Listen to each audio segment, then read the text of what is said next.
Bob Janarone, the Chief Executive Officer of Brainlink. Most of you know One of these Dave. It's not dressed like the other. Dave Harden is the Chief Operating Officer for Air Force Works. And of course, we're pleased that General Gersten, commander of the Air Warfare Center, was able to make it here. You been here? So what we want to do in the next 20 minutes is basically, we're in a very generalized topical area here, and that is that we're trying to maybe go back over a little bit of the history, what brought us here in terms of the development of Air Force Works, and how Air Force Works and industry and academia see some of the challenges in engaging the way that we hope will happen. Let's get together. So with the first question, we'd like to ask General Gersten. Yeah. How do you think the Air Force can better connect with industry in general? The kind of strategic vision you have for the use of Air Force Works? To how the Air Force can better connect with the industrial partners? Yeah. Well, I think we already have a pretty robust connection with the larger companies out there, clearly through the DoD network and those that work with Cat 3 teams, ACAT programs, but that's not really what we're going after. You know, we've realized that the power is really not in the upper shelves of those larger industrial partnership relationships. There's certainly things that they can handle that we require them. You know, significant leaps in space travel or space lift or in stealth and speed and propulsion. Those are built for those larger companies, but there's a huge untapped resource that's in the small business owners, entrepreneurs, and that's what we're going after. And that's really what the AFWERX philosophy is about. This is about getting out there, letting the population know what our issues are, because we have issues that we know we have that are not, you know, requiring ACAT level programs, but smaller level inputs. And there's problems we don't know we have, that there's solutions that are out in this crowd, that people see things that we're doing that they probably look at us and go, why is the Air Force, this massive company, doing something that way? How about try it this way? And through our market research analysis, we've come to calculate about 80% of the US population, just the US population, has no idea how to get into the DoD network, is afraid of the DoD network, or doesn't understand the series of 5,000 series regulations. Therefore, they never bring their ideas to the table. So imagine being a company owner and not tapping into 80% of your potential investors. So this is what the AFWERX push is. And so we are trying every possible way by media, by AFWERX, the ecosystem developing through entrepreneurial venues like this, to get the word out about what the Air Force is about, issues we have, issues we don't have, and hoping that those small business entrepreneurs, professors, students, you know, John Q. Public in his garage has that tool that can help us be better at what we do, defending this nation, so that we can help them continue to help us. Thank you, General. Dave, can you give us some background on how you see the engagement of Air Force Works with the investor community? What are your metrics for success in bringing more investors to partner with these small and startup entities? Yeah, absolutely. By getting to partner earlier, by doing a project at one of our innovation hubs. We're launching AFWERX Austin next week. Secretary of the Air Force will be down in Austin. You know, we're providing opportunities to say, hey, let's get a project started. A lot of times that's a signal that an early angel investor or a seed round investor might be interested in, that says, hey, you actually have a dual use technology, you can do something with the Air Force. And so signaling that is really important for some of the small businesses that want to make something happen. We have a lot of different things we're trying to do. One is streamline SBIRs. And so, you know, I encourage all the small businesses out there to say, hey, is there a way we create an open topic now? The last one just closed out, but we're doing it every quarter. And AFWERX has set up an open topic one, which means basically you can submit anything. Phase one's $50,000. It used to be an 8-month process. We now have it down to 2 months. And if you get selected for that, it's like, you know, 5 pages and 15 PowerPoint slides, so you don't have to go through this like 100-page documentation process. But more importantly, if you do phase 1, it sets you up for a phase 2. So you can do some projects with our hubs here in AFWERX Vegas, and that phase 2 could get you $100,000 to $750,000 to do a real significant non-dilutive capital, right? That's, if I'm a small business, I want to hear non-dilutive capital. And so the Air Force is providing an opportunity for non-dilutive capital, and we hadn't built that trust in the past. And so AFWERX, what we've done with the Fusion event, and we'll have this event every year. We have an accelerator in Boston where we took 180 companies down to 10, partnered with Techstars, one of the largest accelerators in the country, and got wonderful results. So those companies jammed 3 years of corporate development into 3 months. They got from VCs they got $120,000, and the average in Fusion is $3.2 million on the back end for those companies. So there's significant value. At the same time, we got $14 million of government applied projects during that accelerator. So great opportunities to pivot these companies earlier to say, how can I contribute to the government? And a huge success rate for them on the back end in terms of raising money, and obviously they're worried about cash flow. Right. Let's skip ahead here to Leith. Can you talk about the academic interface with AFWERX and what your vision is for motivating UNLV and others like you in the community?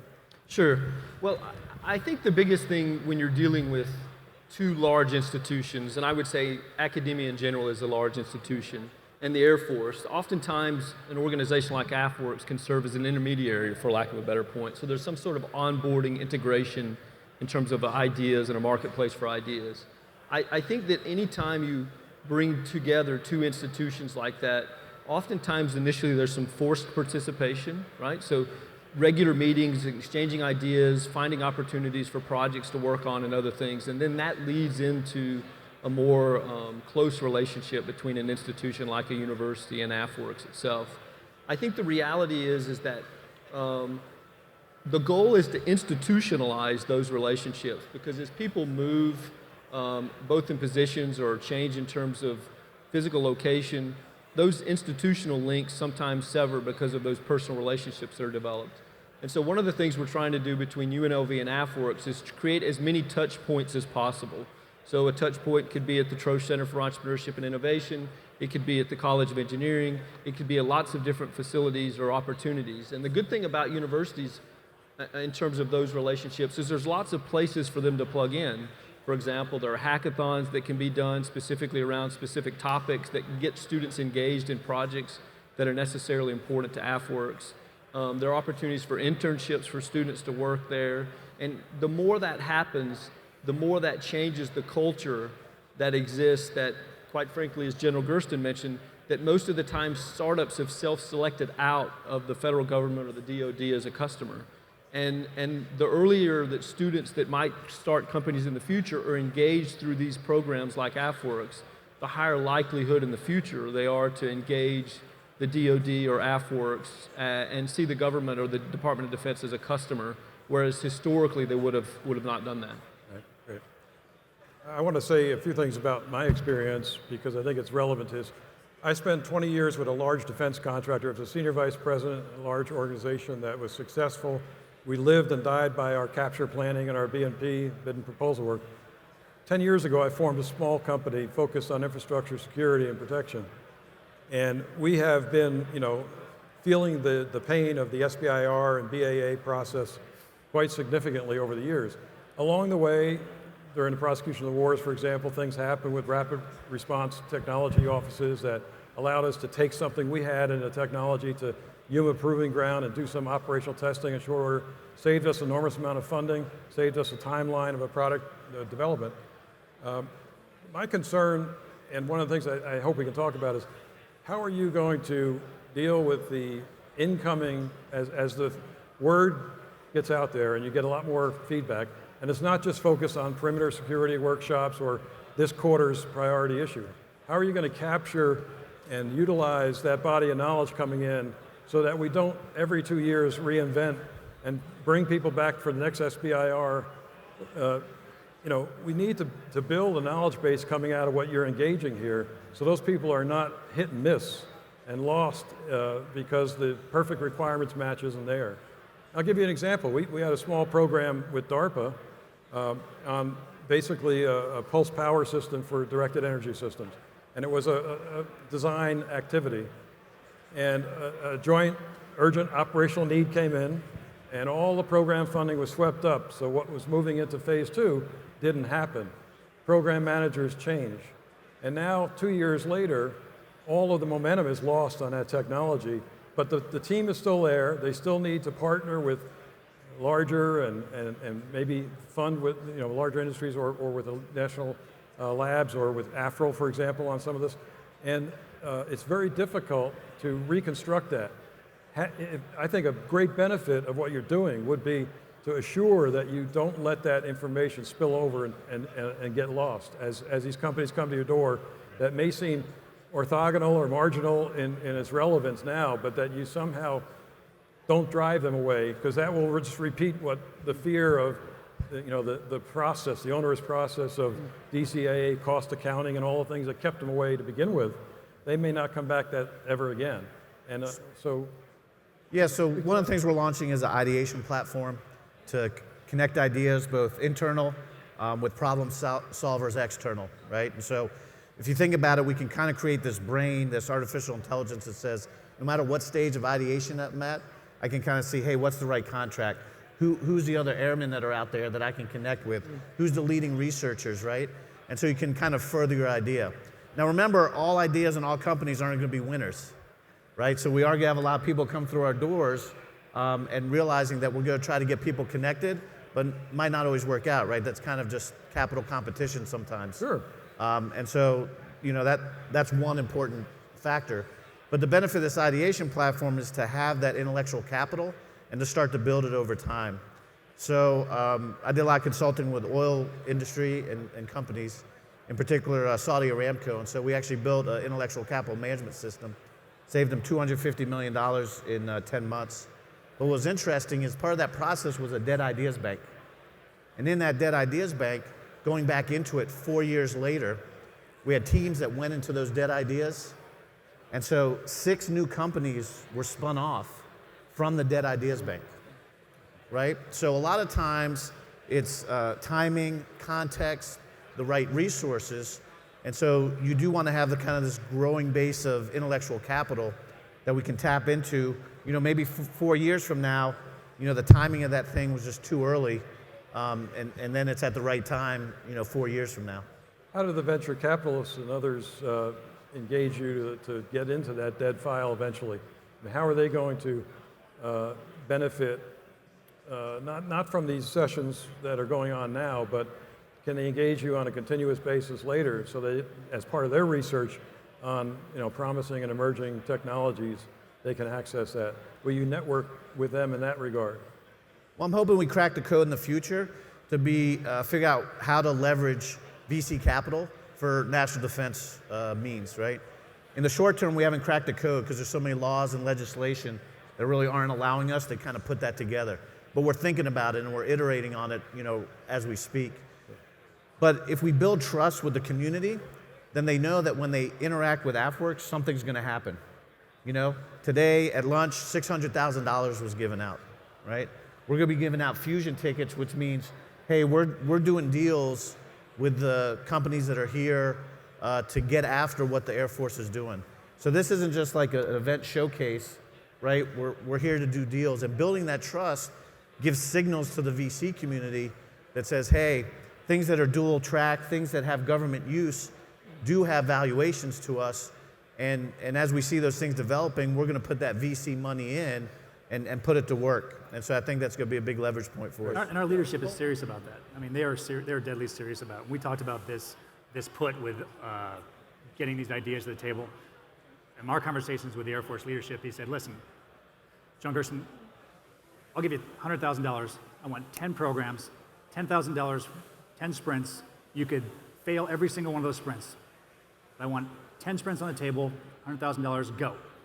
Because They want to see what's out there. They want to, that's how serious they are. Because in our budget space, that's a pretty manageable number just to get the idea onto the table. Sure. So you could run 10 individual sprints, fail every single one of them, but the Air Force is serious about innovation. Wonderful. Bob, you want to give your perspective on SBIR? Yeah, well, first of all, we're dealing with a very tough problem. Venture capitalists vet prospects very carefully, and in the best of worlds, 1 in 5 hit as far as becoming marginally profitable is good. And of course, if one of them takes off, that's the hope. 1 in 5 is good. I want to be part of that venture fund. Yeah, and the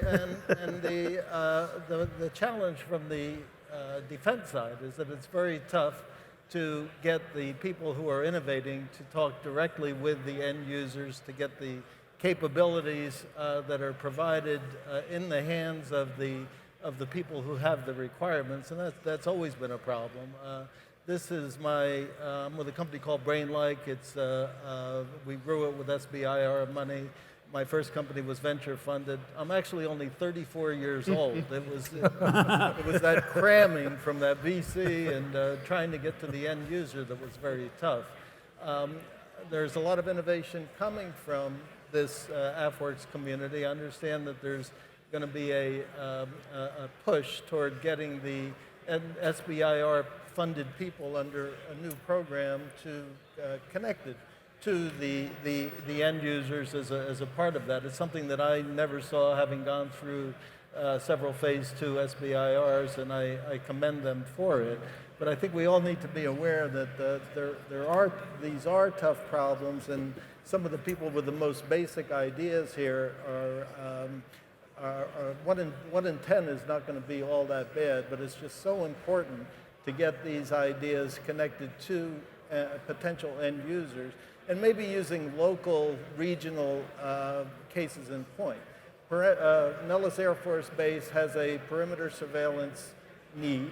It would be great to actually talk with the security people at Nellis and find out, what are your pain points. So far, I've heard, the biggest problem we're having is going out and changing batteries in cameras.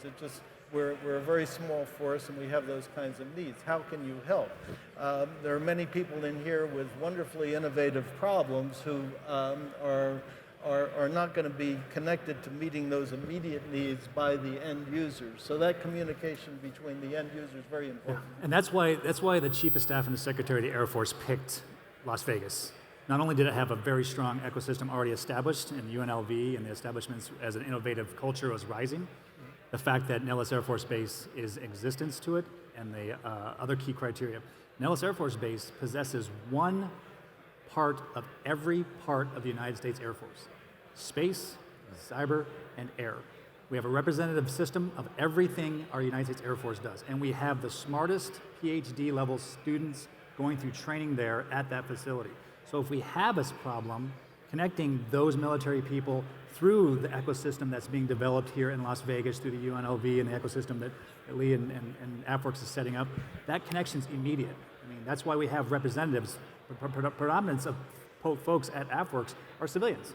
But we do have direct ties to people like Liz and possibly people we're hiring there that can a phone call away that says, hey, someone from the ecosystem has brought a system forward.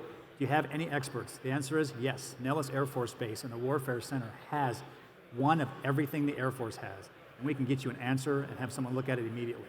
That's the speed at which we want to work at. Looking ahead 2 to 3 years, what would you want to see as a measure of success with Air Force Works? Dave? Well, that's a good question. It's like a McDonald's Happy Meal question on satisfaction. Dominate the entire acquisition system. We're working on that. That's what I would like to see. We had Dr. Roper say, hey, how can we go fix it? For me, it's always about like success stories, right? And we're already seeing them develop in the pipeline. So 2 years from now, we want to be able to tell the stories, right? We have we're working right now, we're literally at CES last year, we met with people who had ideas, hadn't started companies. Since then, they've started companies, they've raised $3 million, and we're starting to do prototype projects with them with AFWERX. So if we start to tell these stories of where we're going from like 0 to I'm delivering something for the warfighter in 18 months, that's phenomenal. And so my measure of success is the number of stories like that we generate. The number of local entrepreneurs from Las Vegas that steps through the door and says, I have an idea. And 12 months later, they've taken the idea, they've started a company, and now they're delivering a prototype in the hub. That kind of speed is what we need to mobilize the country for in our nation's defense and what we're trying to help facilitate. Let me ask you, what's your perception of how the large, well-established defense contractors are viewing AFWERX? And I would add to that, can you find a way to bring life back into the old mentor-protege program by getting it out of its fossilized state and maybe communicating capabilities to them? So I hope to do better than the mentor-protege program. I think the initial reaction is fear, right? Because at the surface, you can say, oh, we're anti-Boeing, we're anti-Lockheed, right? Those types of things. That's totally not the case. We're trying to unlock innovation. And so, we in fact have some of those companies coming to us saying, hey, we have some IP locked up that could benefit the Air Force that we haven't figured out how to get after. Because it's not attached to this large program, and that's kind of our traditional model. So we're looking at mechanisms that are available out there, right? So the OT structure, 2731B, in the second paragraph, allows us to work with primes, right? We can bring a prime in with a non-traditional. That non-traditional, a startup company, has to do at least 30% of the work. There has to be some cost sharing. But we can bring in a big contractor into the OT structure, right, because they help scale. And I think ultimately the Air Force will solve its problems by connecting the large scaler, a mid-sized company who traditionally doesn't work with the government, and the latest thinking from our startup community. We have policies and procedures to deal with each one. We haven't done a good job of connecting all three to solve our approaches and problems. And we're getting through that. And look, and so we have gotten nothing but very positive feedbacks from the larger major DoD industrial primes. Because if you look at what a prime is, it's really just a conglomeration of subs.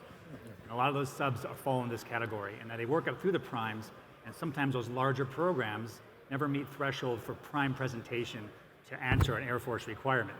But the subs now know there's a different avenue they can come through, and that's the avenue that we're taking. That's that 80% avenue we're offering to folks to bring those ideas that don't reach the prime levels. There's things that small businessmen, entrepreneurs, UNLV, academia are never going to solve. But they may have the key solution that you can get a 1 + 1 = 10, synergistic effect, and they maybe come together and solve that larger problem. But along the way, we'll have so many more successes, and we've already seen, the fruits of that labor coming ahead. Yeah, I was just going to say another metric for success besides getting to delivery in 18 months is price point.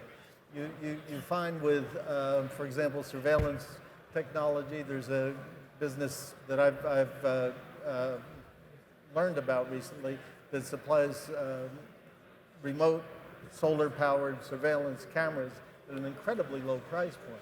And if in fact they can be delivered to a budget-starved organization like the security forces at Nellis and elsewhere fairly quickly, that's a big metric for success. And somehow that has to be figured in. Fear is good, competition is good. Well, Absolutely. and listen, I know we're out of time, but the one thing I was going to say too is you mentioned success stories in terms of measuring in a few years. I think the reality is if there's a cultural shift so that not only inside the Air Force, but externally, meaning startups, if startups in a few years look around and say, a pathway to market is this, AFWERX, either in terms of access to capital, access to some sort of market commercialization, then to me, then it will be successful, because that will be key. All right, well, with that, we need to close out. So if there's any questions, I'd be happy to take them at this point. Okay, hearing none. Perfect, answered every question. Thank you, General Gerstmann. Dave, thank you. Thank you. Bob, and Lee. Appreciate thank you. it. All right, thanks.